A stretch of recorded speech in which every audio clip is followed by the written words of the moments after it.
Hello guys, my name is Daisy of Daisy Kujo. I welcome you to another tutorial. So today I'm going to be teaching you how to make a cowl neckline. So you can decide to alter it into a gown, crop top, top and trouser or jumpsuit. So without further ado, let us jump right into the tutorial.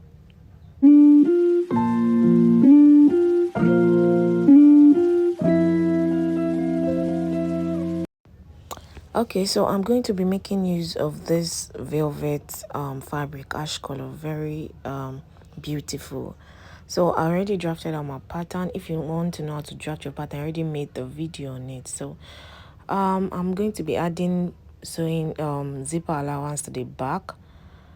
So that was why I left space 1 inch there. So I'm going to be cutting directly. So I added ½ inch to the bottom part to be able to attach it to whatever I'm going to be using, whether a trouser or a skirt, I don't know yet. So you're going to add all your allowances round, and because this is stretchy, I'm not going to be adding allowance to the sides, so that it's going to be fitted and like body hug you get. But if your fabric is not stretchy, please make sure you add your allowances. So there are two ways in which you can make this cowl neckline. So I'm going to be teaching you one.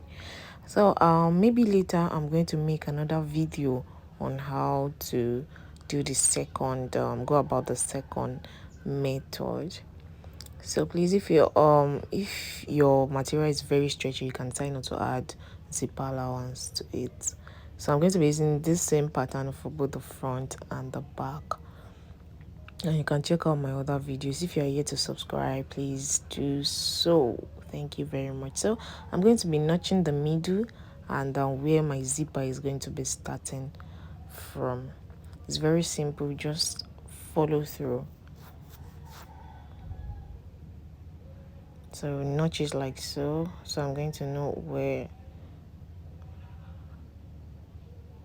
starting from. So I'm just going to divide the back just like you're seeing, like this. So it's very simple. Just follow what I am doing. So the second method actually is going to give you more wave than this first method, but both are all right. Okay, so you can try this, and then when I do the second, you can also try it as well. So now this is the front.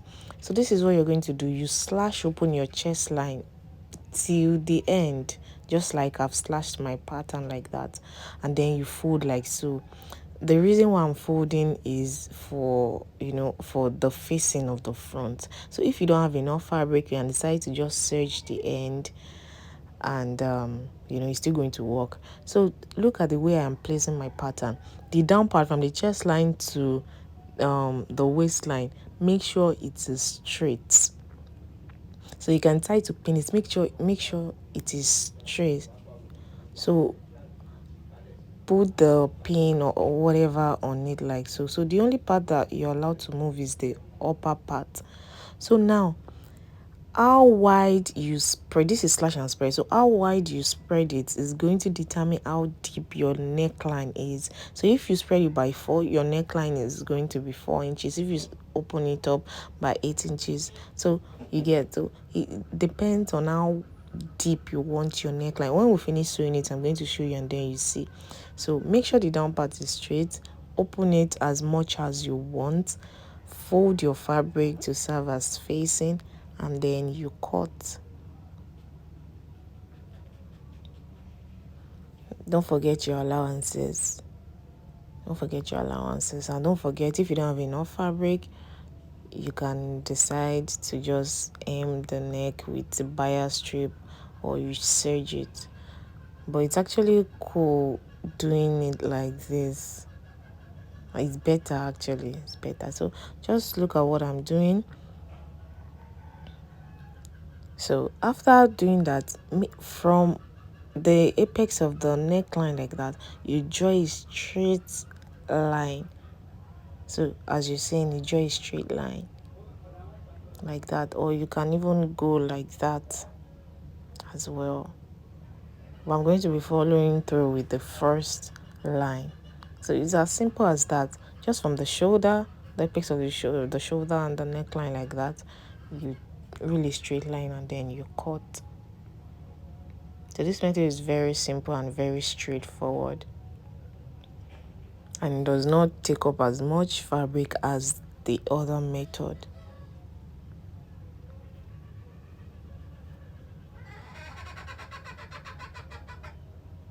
So I'm going to be going with the first line.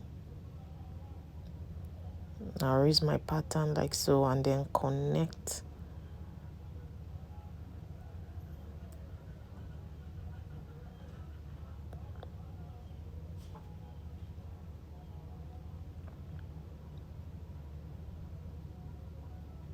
See? Very simple to do. We're almost done. So now the next thing is to sew. So you can decide to cut facing for the back as well if you want to, or you can decide to just, use a bias strip of the same material. So that's what I'm going to be doing. So I'm going to notch the middle part, so I won't get confused, and it's going to be easier for me to sew. So you open up like that, and just how we do our facing, make sure your right side is facing the right side. The right side of facing is facing the right side of the main fabric, and then you sew. So I've done that, as you can see. So after doing that, you iron it. So it's going to give you a smooth look. So now the next thing is to attach the back to the front, and we're almost done. So you can see I've done the back neckline with the same velvet fabric, just a bias strip, like maybe 1 inch or so. So I'm just trying to hold in the back with the pin. There's going to be a zipper, so I'm just trying to hold it until it's going to be in place. So you look for the shoulder, because that's what we're going to be doing first. You attach the shoulder of the front to the shoulder of the back. So you can see, even without sewing, it's already giving us that cowl effect.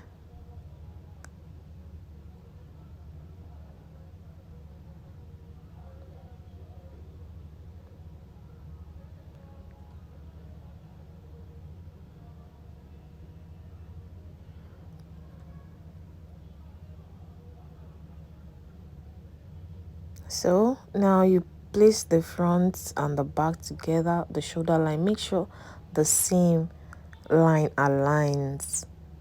Make sure it aligns. That's very, very important. Make sure the front and the back is facing each other, and then the facing, you turn it over just like you're saying, like this. This is, to give us that finished look on the shoulder line. So it's going to close up the seam. The seam will be inside. So I'm going to show you again.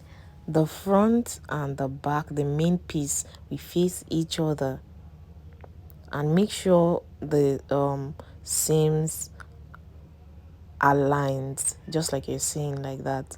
Then you flip the facing over. So when you do that, you see how neat it's going to turn out at the end of the day. So I'm all about neat finishing. So you do the same thing for the other parts as well. So if you don't understand this part, you can put it on repeat.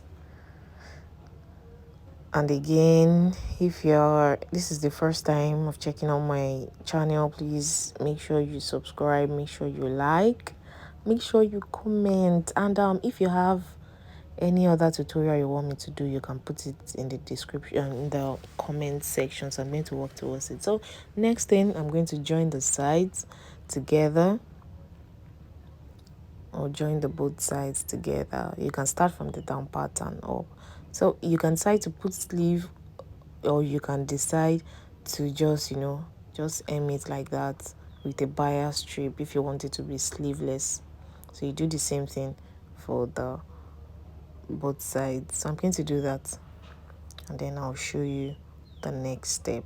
So You can decide to put a trouser, you can decide to put a skirt, anyhow. So now this is the final result. Oh my god, this is looking so beautiful. So now you remember when I told when I was explaining, I told you that the wider you spread, the deeper your neckline. You can see how deep the neckline is. So you can put your sleeve, you can do anything you want. So thank you very much for watching. I remain Daisy of the Daisy Couture. If you have any other requests, please put it in the comment section. Thank you so much. Please make sure you do this and then you can send the result to me on our social media. Thank you.